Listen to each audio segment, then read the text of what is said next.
Now, the 5G impact.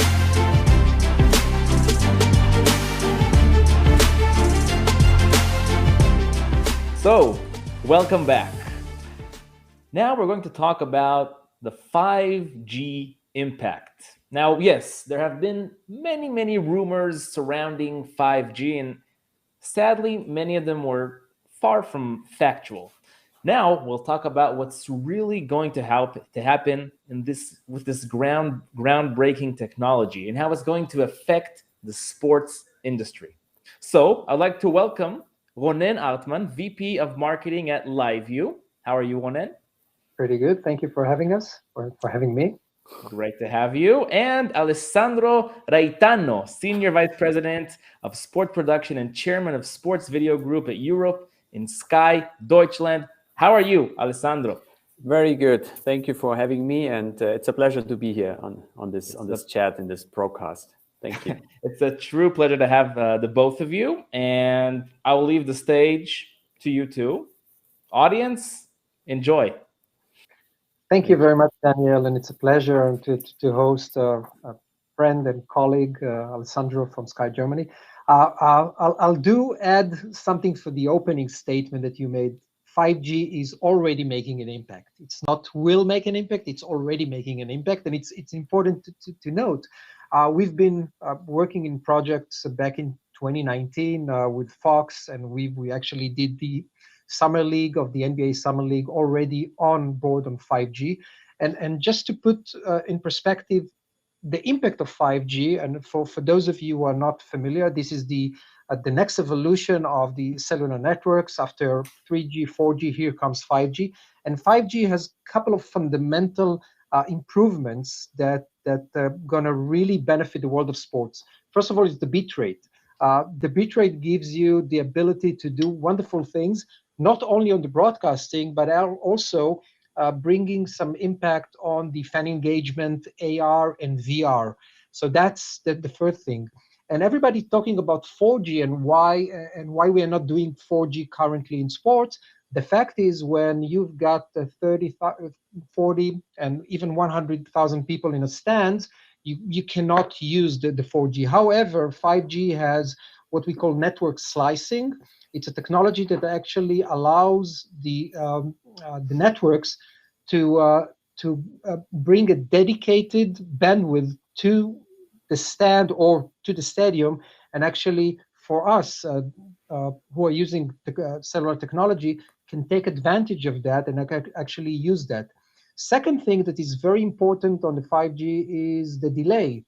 Unlike even 4G, we're talking about non-existent delay, which allows to really use the benefits of 5G on every sports. And the last one, I think it's nobody talks about it so much, but it's reducing the operational costs. Because if you're talking about what's going on right now, usually most of the heavy lifting sports events are using either fiber or satellite.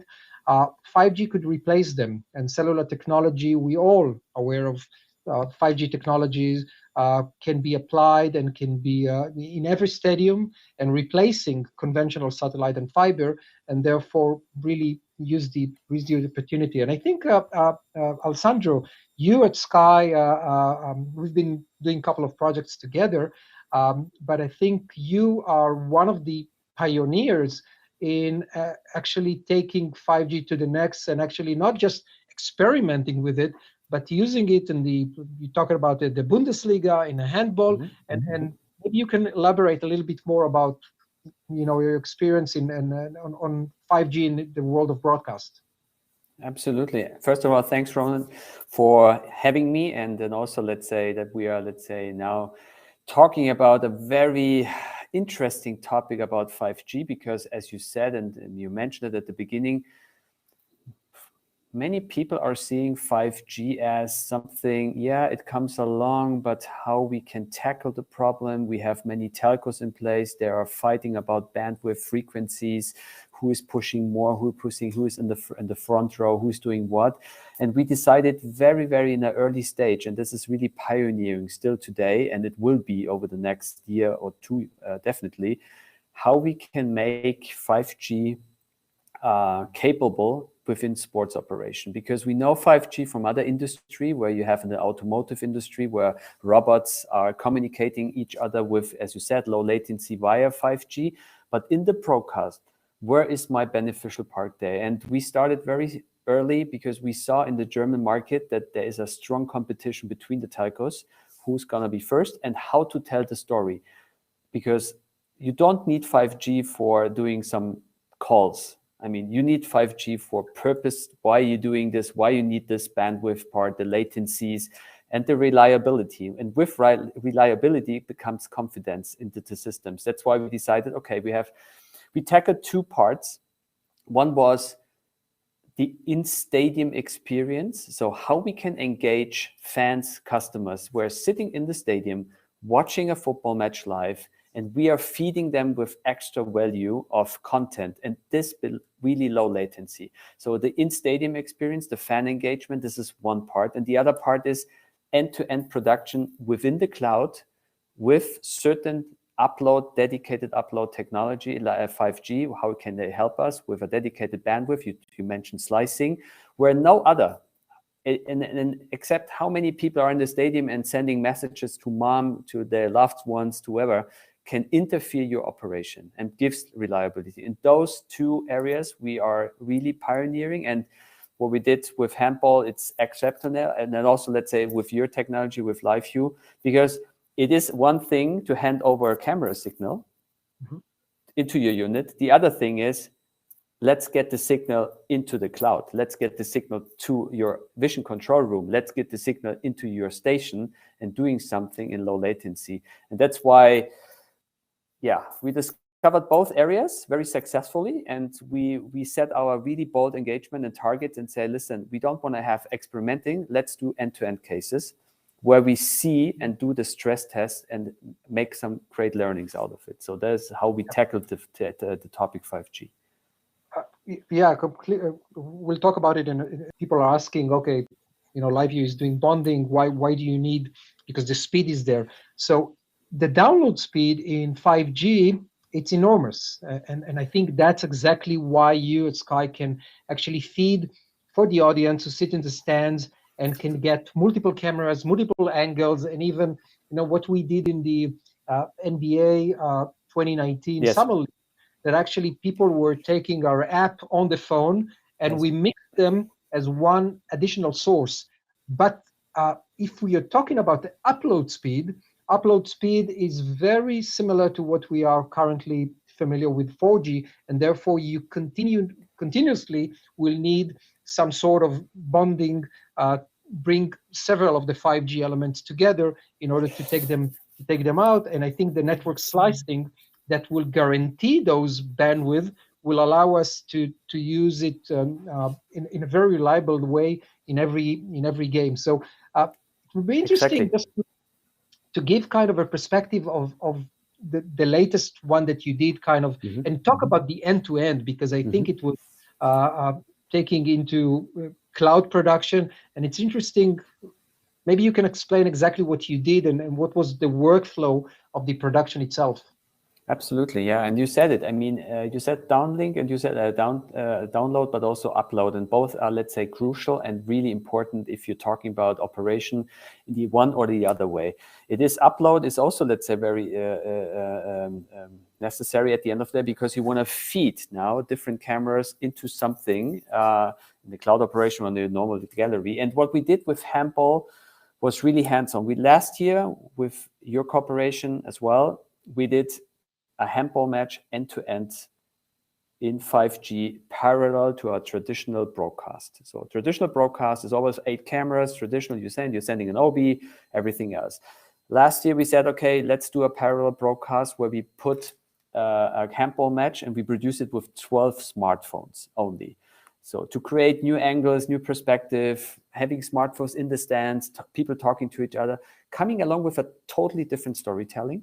And this via 5G, because we were keen and able to work with Telefonica O2, and they provided us a 5G campus network. So with your help, with your application, with your LiveView 800 units, we did this very successfully, and we were very surprised to say, listen, this runs really smoothly. So this year, but the only complaint was the stream was not the best quality. And it was not because LiveView was not working or 5G was the problem. It was given by the fact of the iPhones or the smartphones from Samsung, because it's consumer technology. And if you compare it and you want to compare it to a live broadcast, you want to see, well, 5G must offer me the same quality, the picture quality like a traditional broadcast. Why you're coming along with this pixel thing and the quality is so not good? So that's why we decided this year, listen, we do the same approach. We produce a match in parallel to our traditional broadcast, but instead of using only smartphones, we are providing the feed with 4 traditional cameras and on top with 4 smartphones. The smartphones still, because we can reach to angles where we don't get with normal cameras. And you can give a fan the smartphone in your hand and say, listen, talk to our commentary, talk to the other fans. This gives you the flexibility in the stands. But the traditional broadcast cameras gives you the quality, gives you the perfect quality. And that's why we said, okay, 4-4, we put with your LU800 units and the app, we produced a traditional broadcast with 8 cameras now, via 5G with a dedicated upload of 250 Mbits in the venue, and we streamed via your LiveView Matrix into a cloud operation from WizRT, so end to end. The streams coming along into a vision mixer. We put slow motion in. We put graphics on. We put everything in like a traditional broadcast, like we did with a big OB van on site. The only fact is, and the necessary fact is, instead of having a big OB van on site, we had only a Mercedes Sprinter. And in the Sprinter, there were only 2 people. And the rest was in the field with backpacks, LiveView backpacks, into the Matrix. We did the audio on site because this is a really complex part audio, but the rest was really end-to-end in the cloud. And by the say, and without, let's say, doing something, saying something which wasn't there, it was really the truth. The people were sitting in the OB, in the Sprinter. They switched the cameras with 12 milliseconds latency. 12 milliseconds. This is nothing. So, and they felt very comfortable by doing this. And this confidence, I said it at the beginning, makes the reliability and belief, okay, there's something new. Instead of coming along with a big OB, we can do it in a small van, the same output, a little bit of different storytelling, but very engaging, because with the smartphones, you talk to people and you keep the quality very high with the traditional cameras, and everything end-to-end in the cloud. So this was the magic behind. It's always sounds very easy, but in the back, it was a lot of work by saying, okay, how your systems are working with the 5G banding and bonding, in which frequency, and 2 and 3 and 72. We have to test it, the reliability, dial in, dial out, do the bonding, making a clear strategy. What is happening if the 5G network is dropping down? Because at that moment, 6,000 people were in this venue, and they're doing what they're doing. They're calling, they're texting, they're sending Insta Live, whatever they're doing, but they're crashing your capacity in the hotspots. And obviously they're going down. So, but nevertheless, we felt very comfortable. But because every broadcast camera was streamed with 15 Mbit, and that's perfect. To be honest, that's no quality. That's perfect, and this gives us the stability. And that's why we were very happy to do this. And thanks again for your help, because at the end of it, this is what I like to do: is really hands-on and experimenting. And even if people are complaining and saying, listen, this camera perspective, if maybe a little bit, or the stream is dropping down, we have to do it, because there's no perfect world. How long you want to try it? If it, let's say, starting with an end case, you have to do it. And that's why we want to proceed in the next year, because we felt very comfortable. And the people were involved, all the team members were saying there was no difference to a traditional OB van. There was really no difference. Amazing. So you know, in a perfect world, kind of, do you see kind of the next 2023 UEFA championship game? We're using that type of technology with fans' engagements, and is it? I mean, people are questioning and say, okay, experimental, it's nice, people, but when we talk about the future of sports broadcasting, and we know content marketing, we all believe that people wants to see more perspective, they want to see more camera angles. Do you see that as the really 5G is going to change the way that we consume sports content, the way that we view it at home with second screen, viewing maybe the match on the game on the TV and our mobile phone or tablet next to us, and we see different angles and can communicate, like you say, with other fans? Is that the future? I truly believe, Ronan. I really truly believe, because what I see is the traditional broadcast of a live match is always existing. I mean, that's where you put all your effort in, because this is your bread and butter business. This is the exclusivity you have. This is the ambition you have to cover the match as much as possible in the best way as possible. And you see the Euros and you see Champions League, you see even Bundesliga. The normal Bundesliga match on Saturday evening is produced with 25 cameras. I mean, 25 cameras. That's crazy. I mean, another Champions League final is with 45 cameras. You can't stop this. But what people need on top of it, and especially if you see the fragmentation and how viewership is changing with the younger audience and what they want to do in parallel, you have to produce extra content. And exactly for this extra content, for all the shoulder programming around, with the incremental services you want, with the personalization you want to give them, you need different ways. You need definitely establish a new way of working. And what you don't want to do, you don't want to put another Obi-Wan on the venue. You don't want to put another 20 people on the venue. You want to have one or two guys having a camera by doing fan engagement a different way, and you're cutting from my kitchen table at the end of the day. Or you're cutting where you have YouTubers sitting and are telling me a different story, which engage 14 years old, but also 25 years old, a different variety. You want to create user-generated content where people in the stadium are experiencing what they are at the moment are doing. And they want to share the content because they are so proud sitting in a stadium or a Champions League final. They want to share the content. And we as a broadcaster, we want to listen to the stories and we want to tell the stories. And you need a reliability or a network in the stadium which guarantees you that you are able to stream your content. And that's why I'm truly a believer that this thing will definitely change, not the traditional broadcast, but the enhancement and the incremental you want to give to the customers. You need a new way of working, and you need it light-footed. Don't want to spend crazy money on it, and you want to gain out of the 45 cameras or the 25 cameras, the extra content which gives you exactly where you have, I need this target group. I want to catch this new group of people, which I'm missing at the moment from my traditional broadcast. And that's why, from my point of view, 5G, and I know it will be a game changer. From my point of view, yes. Yeah, I think we definitely see rolling out 5G. I think Western countries, it's getting there. In the Far East, it's already there. We've been seeing that all along. I think that 5G also will help us to get coverage of sports that are currently not being covered. Yes. And I think there is a great demand for a lot of niche sports that currently is not broadcasting. The quality and reliability of 5G will allow us to go even to more remote places, despite the fact that it's a shortwave, and we need that. People need to understand that 5G, in order to be completely equal to 4G, will need massive amount of antennas and massive amount of infrastructure to be spread around. But I definitely see that also expanding the amount of content that will bring into to the sport. So definitely another angle where I see 5G will be kind of a cornerstone for that.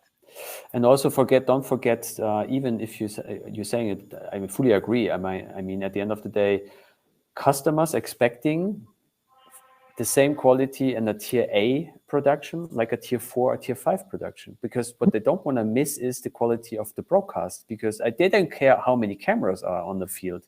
because they are happy that we are producing content anyway. But at least what they want to see is a quality of picture and audio. And this is something which hopefully 5G enables us to produce sports in different areas of the world where you normally, it's a massive effort to get people there. And in that case, it's easier to bring equipment on site, smaller equipment, smaller vans, but nevertheless, you're producing content. And on top of it, which we can't, let's say, cannot deny, and we have to think about, this is sustainability. And even if you are not sending around people around the world with tons of equipment and you are able to do remote operation in a reliable way, and maybe 5G will be an enabler to do so, you also have an ultra efficiency on carbon footprint. And this is, I mean, on top of it, we cannot deny sending around always, let's say, 50 people around the world and say tons of equipment and saying, well, I do not care. Other industries should be first. No, this is a responsibility we also have. And from my point of view, this is also an enabler to think about the new ways of working, how we reshape and reorganize ourselves in a new way we produce content and how we produce content in the future. And I see also a lot of potential in 5G. Completely agree. Yeah, I think that people view remote production and see that was a necessity because of COVID. And I said, no, this is the new way of producing sport. Because think of remote production, you say of carbon footprint, but you can put commentary people in one place of the world, and you have the graphic artist in the other part of the world, and still have a single production made out in your studio in Germany without you sending a massive amount of people to any location in the world. So I think remote production, which is another, it's not probably associated directly into 5G, but when you wrap everything together and you bring it together, the impact of sports production, it's huge. Yeah, definitely. And 5G is an impact, because at the end of the day, you have to cover 5G from two angles. It's distribution and contribution. And if you are thinking about the contribution part in that and you're having a life cycle of, okay, how does my operation in the future look like? You need 5G as a distribution layer. And on top of it, you say, okay, and then I'm putting remote in place, or I put in cloud operation in place, or I combine it in a hybrid way, because I'm not sure yet regarding where my broadcasting center will be in the next 2 years or 3 years, 4 years, financial cycles. But let's say 5G enables, if it comes with reliability, and we mentioned a lot of slicing, where you have a customer, or let's say as a broadcaster, you are having a dedicated slicing package which you can buy in. Well, you're more than happy to do so. You pay as you go, and then you're ramping up your facilities how you want to go. And we said it many times. I think 5G will be a great impact on the production side, and I'm looking really forward to it. Yeah, I couldn't agree more. Yeah, I think it will change the world of sports and the world of broadcasting, and I think we're in the same place. We are just waiting to see that going in worldwide. Alessandro, thanks very much for joining me in this discussion about 5G. Thank you. Thanks for the opportunity, part of the sports convention 2021. And it was a great pleasure, and thank you again. Thank you for having me, and happy holidays. I know it's early to say, but stay safe wherever you are, and happy holidays, and talk soon, hopefully, and see in person, hopefully soon. Exactly. It would be really nice. Thank you very much. Happy New Year. Thank you.